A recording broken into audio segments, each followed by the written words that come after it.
I've got one stat that tells you just how much better the defense was against Toronto. And did the preseason trip to Abu Dhabi just destroy Boston's schedule? We'll talk about it right now on the Locked On Celtics podcast. Yup. Beantown, be ever ready. Recognize the city of champs. Back to back, if I say it, it's stamp. Locked on number 19, the best one, the next one. Juice loose in your pool now for the next run. It's the C's, who else could it be? What they gon' say now? Screaming like JT Karalis, recap the madness every game, every practice. Best daily pod, no cap like Brad Beckett. Clutch like Drew to KP, tap in daily. Primetime Depp and D White on the sideline. Rain and Jace, how it started, raising business, how we finish. Locked on Celtics pod, home of the winners. Hey there, welcome back to the Locked On Celtics podcast right here on the Locked On Podcast Network, where it's your team every day, and I'm here for you every Monday through Friday. Bonus podcasts on the weekends, like Friday night after the Houston game. I will give you a bonus podcast after that, so make sure you're subscribed. Everywhere you get podcasts on audio, you can watch the show on YouTube, on the Locked On Celtics YouTube page. Get into that comment section. Love seeing the threads building throughout the comment section. Have conversations with one another. It's a great place for Celtics fans to be. And then when you get a chance, share the podcast with everybody. Let them know that this is the best Celtics podcast in the world. I'm John Karalis. I have been covering the Boston Celtics for about 20 years, doing it right now as a beat writer for Boston Sports Journal. Today, we're talking about the schedule coming up, this weird 2 Western Conference swings after the weird December, the preseason trip and the NBA Cup, frankly, have kind of destroyed any level of continuity in the Celtics schedule. We'll talk about that in a few minutes, but I said I've got one stat for you. I've also got one guest for you. It's Tom Westerholm, one pal, one good friend, one ringing in the new year. Yeah. Who better? Well, there probably a few, but people, but given the circumstance, who worse? Also no. a lot. Also a few. Also a few. Could be worse. You're right in that sweet spot of could be worse, could be Yeah. better, but Could be better. But yes, but you say yes all the time, and that's good for me. And the people who are better don't. The people who are better say no, and that's how it goes. It's that's how I've gotten ahead in everything. You just keep saying yes, and eventually people forget to fire you, and then you just hang around for a while. That there is the secret of life, and I just gave it away for free 3 minutes into the podcast. Yeah. Rate 5 stars while you're. Tom, I promise you that one stat. Here's the stat. Deflections against the Toronto Raptors. Forget steals, forget all that other stuff. Deflections against the Toronto Raptors. Boston Celtics, 23 deflections against the Toronto Raptors. Do you care to venture a guess as to how many deflections they had in their loss to the Indiana Pacers? Ooh. Single digits. I'm going to go 7. Ooh, that's great because under Price is Right rules, you win. It was 8. I almost said 8. Yeah, but you didn't. You said 7, but still, that gets you to the showcase round on the Price is Right. I get a new microwave oven. Yeah, but a chance to bid on a trip to like Iceland and Abu like Dhabi so that I can screw up. That's why. That right there is why I have you on the show. That's it. Boston Celtics, after just 8 deflections against the Indiana Pacers, had 23 against the Toronto Raptors, which is, hey, maybe the Toronto Raptors, not as good, not that good, but more and more people are saying it. Yeah. But active, man, active hands, active bodies, active defense. Like that's all we're asking for. And some people like want to be snarky in the comments after the last podcast and be like, oh, you're celebrating, the defense against, you're saying the defense is back against the Raptors. I'm not saying the defense is back. I mean, unless they keep playing like that, it's a very simple formula. We talked 2 podcasts ago about effort. There's your effort right there. Getting the hand on a pass, deflecting the ball. And sometimes it goes to the other team. Sometimes you get it. Sometimes it becomes a steal. But each time you deflect it, that's 3-4 seconds off the shot clock. That's defensive effort. And all we want here is a little bit of defensive effort. Yeah, you're talking about people being snarky. How about Joe Mazzulla talking about how when you the only thing that people discuss with defense is effort. Like, oh yeah, that's yeah. Go ahead, guy. I wanna respond to that. Oh, please do. That's all I had. Yeah, Mazzulla was snarkier than any of the commenters in that. Yeah. Well, what else is defense? Right. It's all you're trying to do. If we just distill it to the most basic things, you're trying to stand between the player and the basket. That's all defense is trying to do. How long can you stay between the player and the basket? And when you're no longer standing between the player and the basket, he shoots, right? That's it. He shoots, or maybe he drives to get a layup. But when nobody's standing in front of you, you're open. When somebody's standing in front of you, you're not. Yeah. It's effort. That is effort. And yeah, there's effort on offense, but when you shoot the ball, there is skill and they are trying to stop you. And sometimes you miss. Yeah, sometimes you miss. Yeah. But and sometimes you play good defense and they score. No one is questioning, like, you can sit there and watch and be like, damn, that was good defense. That was a great shot. We're going to watch that against Minnesota and Houston and Denver and OKC. Celtics are going to play amazing defense, and like SGA is just going to score. But slice right through that good defense. That's right. And there's nothing you can do about it. Yeah. But damn it, you cannot sit there and tell me to my face that, oh, I don't understand why people call defense effort. What the hell else is it?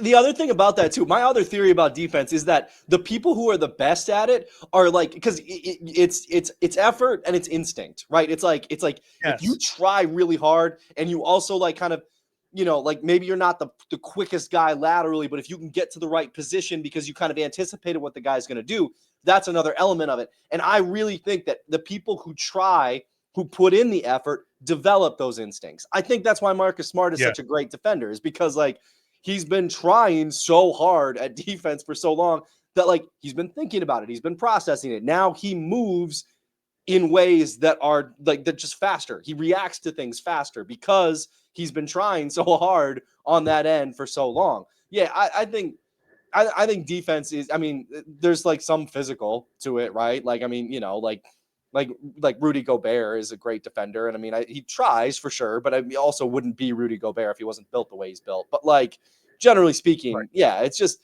especially on the perimeter, just try really, really, really hard. And then like good things will usually happen defensively.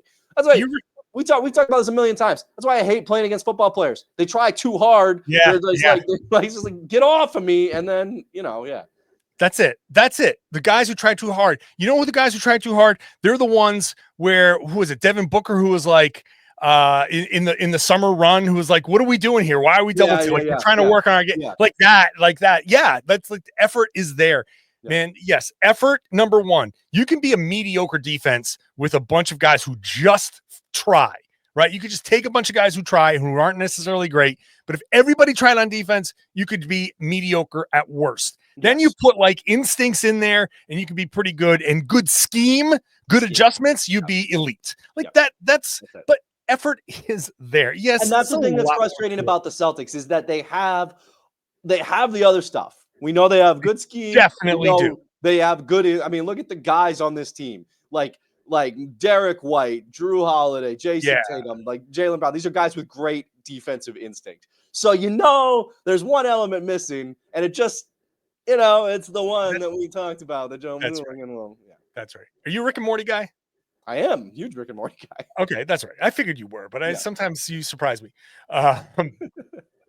The episode where he's getting his brain analyzed, and he's like, Jerry, get out of the booth, take your clothes off, and bend yourself 12. Fold yourself in half 12 times. He's like, you got it, and he folds himself like over and over.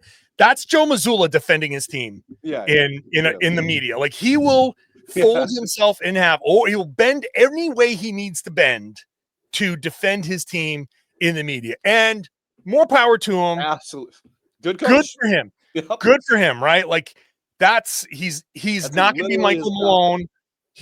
That's the relationship he has with these guys, so he can MF them up and down in the locker room, but then they know outside he's going to have his back, have their back. Fine, totally fine. I get it. But that doesn't mean that I'm not going to sit here and be like, come on, Joe, like, come on. And sometimes you got to let it go because you know it's not getting anywhere. But the funny thing is, after the game, when they actually do the thing. Yeah. Oh, yeah. They did. Everybody's like, oh, yeah, like, great effort. Great. Active hands, really active. Like, we really got a lot of deflections. They're really a lot better on a lot of those points that we're trying to emphasize. Like, I also love that he was like, and to be clear, there's like 10 to 12 possessions that we need to do better. It's like 10 to 12 possessions. That's 20 points, dude. Like, yes, exactly. That's so funny. I had that exact same conversation with people at the game. For a team that, look, they talk about 3 for 2s, 2 for 1s. They talk about timeouts, precision timeout usage to maximize possessions. They worry about every single point that's out there. And then you're going to be like, yeah, well, there's 10 to 12 possessions. You're like 12 to 15 to 26 possessions per game. Yeah. Buddy, right, that's dude. the 100 possessions per game. So each one you mention is a percentage. Yeah. So 15% of your defense sucks. That's a lot of your defense for a team that so emphasizes every little tiny finer point in detail. Yeah. So don't tell me that's what we're talking about. That's exactly what we're talking about. Because 15 possessions is 5 possessions in one quarter, 5 possessions in another, 5, and then finally in the fourth you step it up. Like, but that's a 10-0 run. That's a 12-2 run. Yeah. That's like all those runs are the game changers. What are we talking about here, Joe? It's funny. It's funny because he knows it, but he's not going to say it. Yeah. He puts it out there in code and whatever. That's fine. That's fine. It's a fun little back and forth. We got to find Honestly, it's so entertaining. That it's like, all right, Joe. Like, it is a little bit like he's right. It's like a jiu-jitsu fight. It's like a little bit of like we're just sparring and grappling, and it's like trying to like, he'll hit you with a stat, and like then I got to tap. I got to take, you got me. And then I hit with him with something and get him to have to admit something. I feel like he tapped out on that one. So whatever. I feel like I know we're going long here, but I feel like some of those oh well, the expected assists. It's like, dog, you're the only one with access to some of these stats. That's true. Yes, that's cheating. That's cheating. Yeah. We'll wrap it up here. We'll take it on the other end. I have more to say, but like I got to take a break. We'll come back with that more in the schedule stuff. I do love Joe. He's so funny. Today's show is brought to you by Game Time. Go ahead and download that Game Time app. It's live events, sports, music, theater, comedy. I love when I have an off day. I get a chance to go to one of those things. And, it's super, super easy, super fun.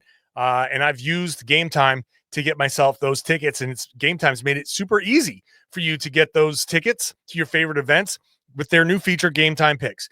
This feature filters out all the fluff to show you only the incredible deals on great seats, so you don't have to waste time searching through thousands of tickets.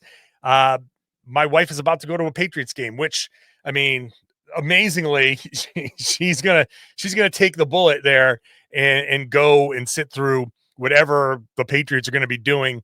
But it was a Christmas gift, and she used Game Time to get it. And look, the deal was incredibly good. You couldn't pass it up. So if you toggle in the all-in pricing there, you see the cost up front. No surprise fees at checkout. With Game Time Picks, those amazing deals are there. So you can even see the seat view from your seat when you're from the app when you're buying it. So take the guesswork out of buying tickets with Game Time. Download the Game Time app, create an account, use the code LOCKEDONNBA for $20 off your first purchase. Terms apply. Again, create an account, redeem the code LOCKEDONNBA, LOCKED, Locked On NBA for $20 off. Download Game Time today. What time is it? Game Time.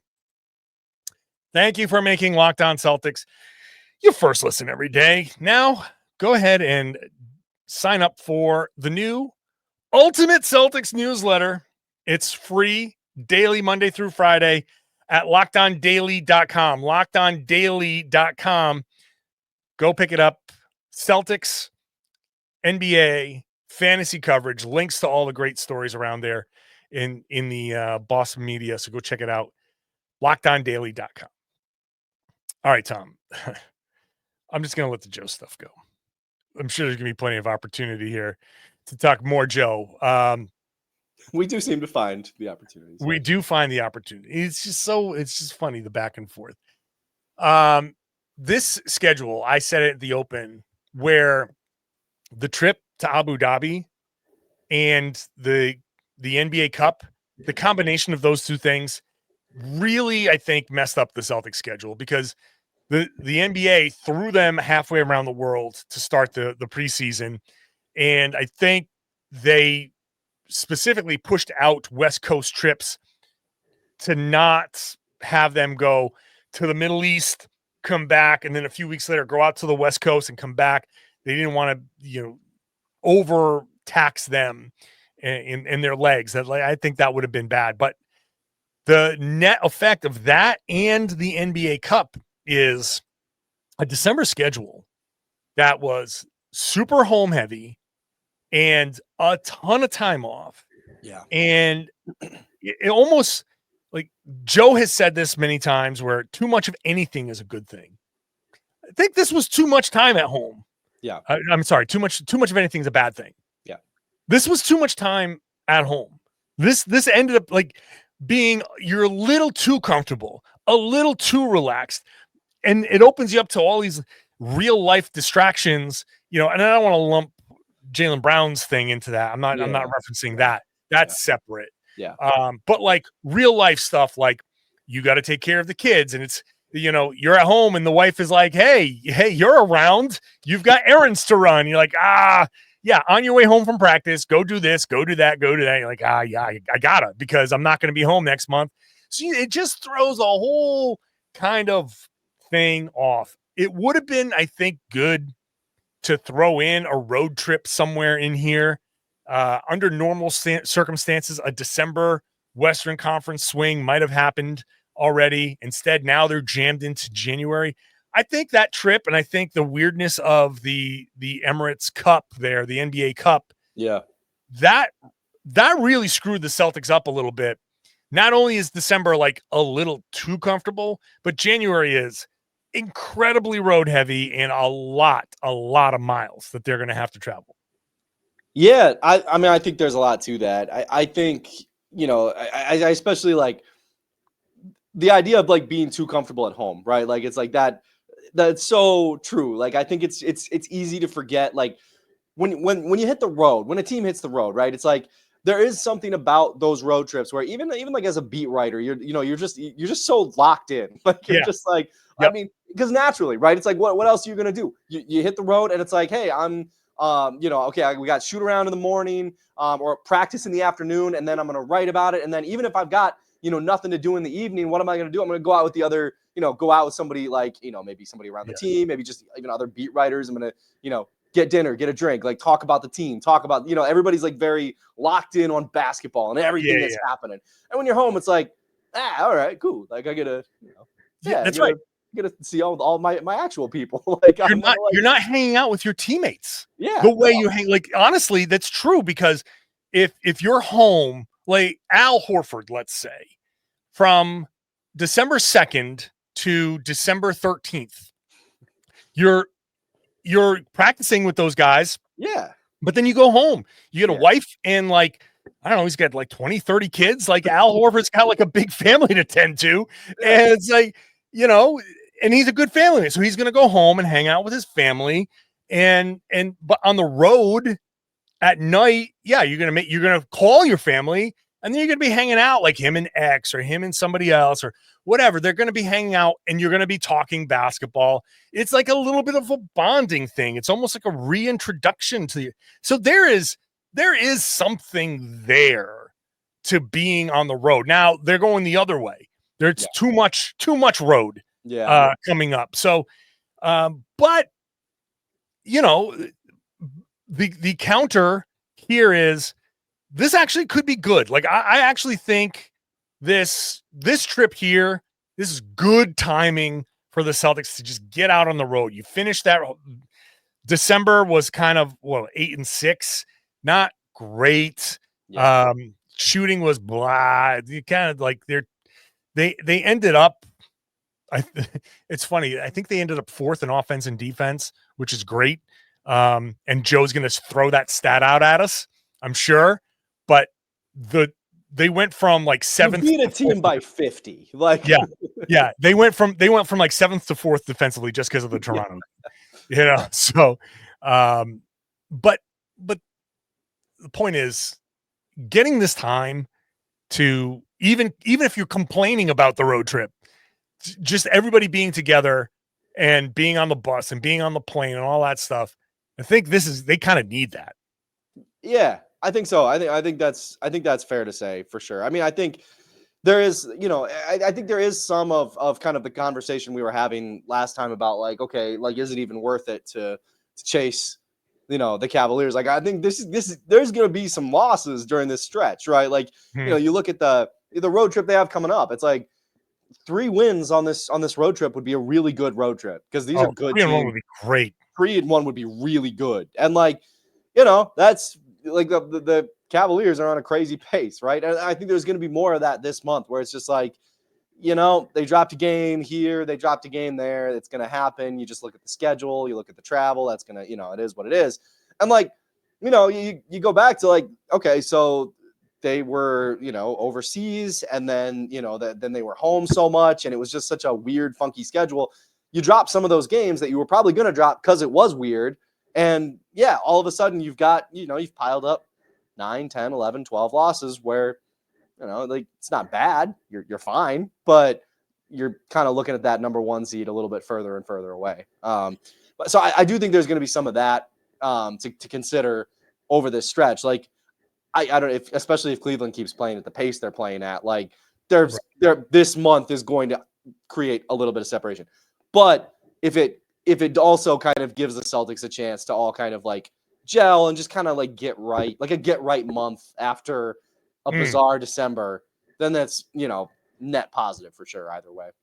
Yeah. And like we should include the 2 weeks or the week and a half into February heading into the All-Star break, because the first week of February is Philly, at Cleveland, home against Dallas, at New York, at Miami, home against the Spurs before the All-Star break. They're going to need that All-Star break for sure. Again. Yeah, right. Come out and you go to Philly again. So, all right, let's look at these games specifically when we come back, because there's let's see where this month might end up, and where that could leave them in the standings.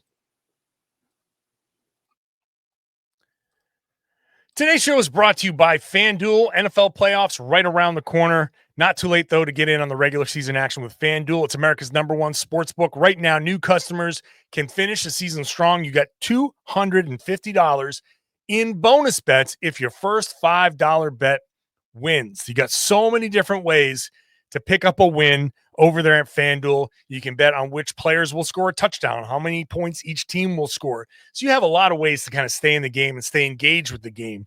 So go check it out there at FanDuel.com. Place that first $5 bet. Maybe you win $250 in bonus bets. Make sure you're using the tools that they have available so you can gamble responsibly. Have fun with your disposable income. That's all we want you to do. And don't go overboard.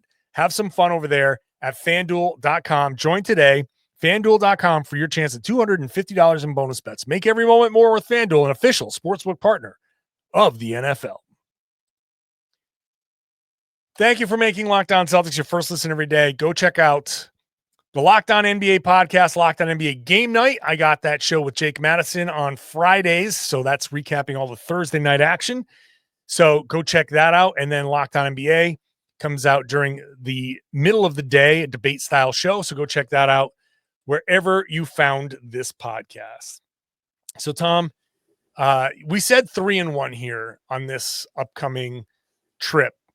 Starting Thursday at Minnesota. That's tonight when people are listening to the show. Thursday night, Minnesota. Friday night at Houston. Sunday afternoon at OKC. Tuesday evening at Denver.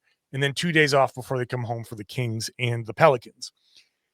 I think everybody's looking at that Houston game potentially. I think more people might be looking at OKC as a potential loss. I'm looking at the Houston game because Minnesota Houston back to back That's so far. That's rough. Like, that is rough. I've never seen that before. Usually you catch when the Celtics are going west, they'll hit Minnesota on the way, right? Like usually you go like Minnesota and then Denver, or Minnesota and then Utah, and then you're on the West Coast, right? Like Minnesota, Houston. Minnesota, like Minneapolis, you go straight down. It's like a straight shot south, basically. Yeah, it went right through my old neck of the woods. But that is a real like long flight. I remember going Boston to Miami on a back-to-back, and I'm like, this sucks. Yeah. This one is just as bad. It might be worse, but it's I would not be at all surprised if it was. That is, yeah. That's Minneapolis is like way up there. That's way up there. And Houston is like right on the Gulf practically. Yeah. So yeah, that's gonna be a tough one. I think that is a tough back-to-back. So I am not expecting much out of that game. I'm expecting a good game against Minnesota. I expect them to be up for OKC, and they always play Denver fairly well. They love to attack Jokic, and Denver is not like the Nuggets the way they used to be. Yeah. So I can see them beating Minnesota. I can definitely see them beating Denver. OKC is going to be a tough one, but I think they're going to be looking to bounce back after a rough Friday. But I still see 3-1 as a potential there. I think it's possible. I also think there, if you look at that Houston game, right? Like presumably Al will be resting. Presumably, I would bet one of Derek or Drew will be resting. Like there's going to be like some guys out. Like maybe they convince Tatum to take another day. If I were them, like I would just really try to convince some guys that they might, have a cold, wow. Right. He's got an earache. He can't play today. Gaslight some guys into thinking that they're sick would be kind of what I would do. Oh my God, Jaylen, you look awful. You don't look good, dude. I do. Yeah. Oh my God, you look like you're about to run to the bathroom and oh God, buddy. He's like, no, I feel fine. No, let's get you out here. I actually do. Are you tired? Yeah. Are you tired?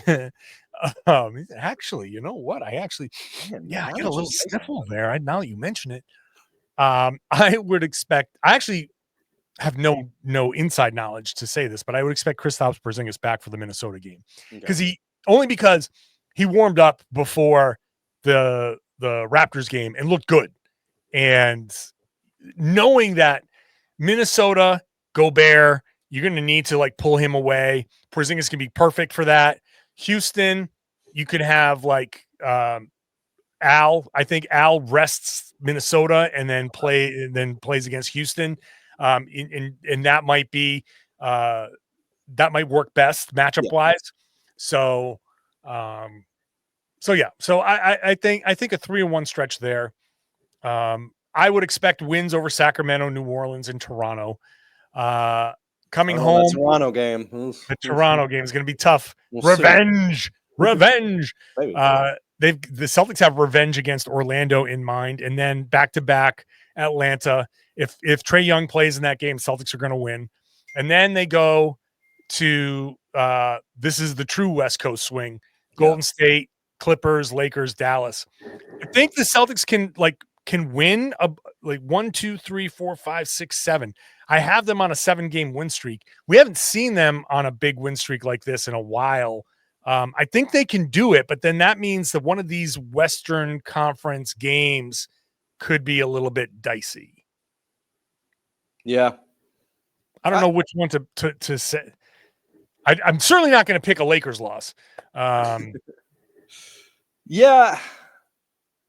I mean, I don't know. You look that far ahead of the schedule, it could really go anyway. I do think that I think just generally, I think there will be a fatigue loss or two in there. But I mean, The one thing that I do think is nice is that when they get back from the West Coast trip, or the West trip, not the West Coast trip, you got 2 days off there, right? Yep. Then you got 2 home games, and you got 2 more days off, and then you got the Raptors, who are like really good, obviously. Yes. So like you've got that stretch there, right smack in the middle. That is the nice little gift that the schedule makers gave them. Yeah. With this month, I feel is that it's like, okay, it's gonna be a hard start, it's gonna be a really hard end, but like, here's this little gap for you. Call me crazy. I think the Celtics can do well this month. I know December is what it was, but I can see them kind of pulling it together and having a really good January. Now, the Philly, Cleveland, Dallas, New York, like that post, like getting into the All-Star break, I don't know what's going to happen there. San Antonio right before the All-Star, especially with that on the horizon, where it's like, if man, we just got to get through this and then we get a break, and it's like that's a recipe for disaster. Like that San Antonio game is going to be a loss. Wemby's going to have like 50. Yeah. You just know that's going to be a rough one because Tatum and Brown are going to go to the All-Star game and they're going to be like, well, this is our break. Like you might as well just give them the day off. I think the Celtics should just give Tatum and Brown, like, you're not with the team, you're inactive.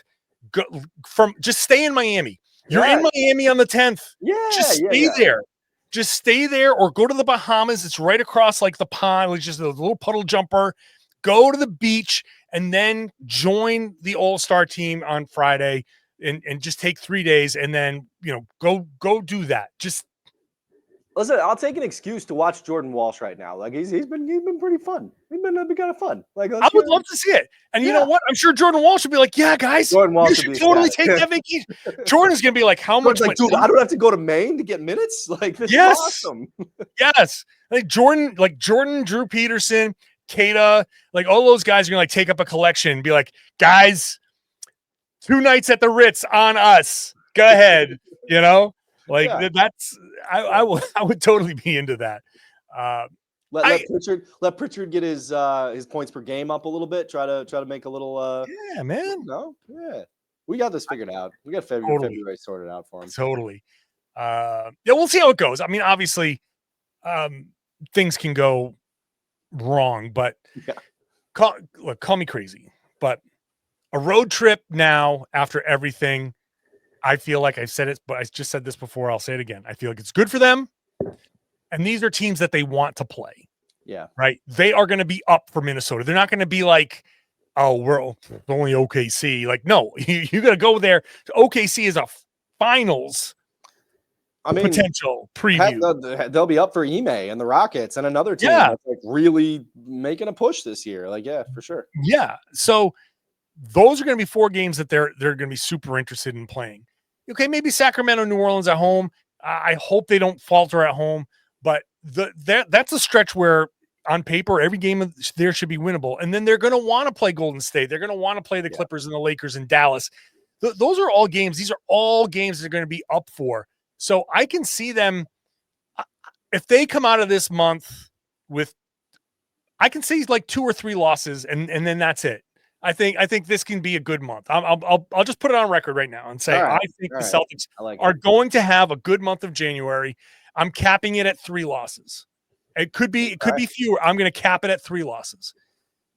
And I'll watch them go 0-4 on this road trip, and everybody's going to do, you jinxed them. You jinxed them. Yeah. Even though jinxes do not exist. No, that's exactly how it works, and they should be mad at you. That's right. Yes, there's some supreme being who's like, whoa, this dude on this podcast was sounding pretty confident. Time for me to screw this up for him. Yeah. I think jinxes are the most arrogant concept in the world. Like, my thing that I said is so powerful that it's going to change the course of this professional franchise. My butt sitting on this particular part of the couch is so powerful that the Boston Celtics won the championship. Right. The basketball gods are like, nope, Bill's not wearing the green shirt. So sorry, Celtics, you got to lose this one because that guy didn't put that shirt on. Sorry. So there's actually there. No, I disagree. I think the jinxes are real. I think that there's somebody out there who is not even a Celtics fan who accidentally in 2023 wore the wrong thing, and like he just for some reason every other day was wearing the wrong thing, and that's why the Celtics went down 3-0 to the Heat. Like not even a Celtics fan, just some dude who's just like some dude. He's just linked to the Celtics. Eric in accounting just wore like doesn't red even really watch shoes, and people were like, "No, God, what are you doing there? Red socks." That was it. Yeah, he like casually follows the NFL. Doesn't even really watch hoops. Freaking Eric. Oh, Eric, what a jerk. Eric. No, I can't say this on this podcast, but Eric, what you should do to yourself. All right, that's it. Tom, thank you very much. Appreciate you, man. Always appreciate you joining. I didn't know how to end that comment. There's a joke that I wanted to make, and I realized what my job was and who might be listening. And I just like, no, I can't swear. So thank you all for listening. Thank you for watching. I really do appreciate everybody here who's doing that. Thank you for starting your new year. Happy New Year to everybody. Hope everybody had a great time and is not too hungover listening to this show. You've recovered nicely. Do appreciate you making this your first listen, getting into that YouTube comment section and sharing your thoughts there. Let me know what you're thinking.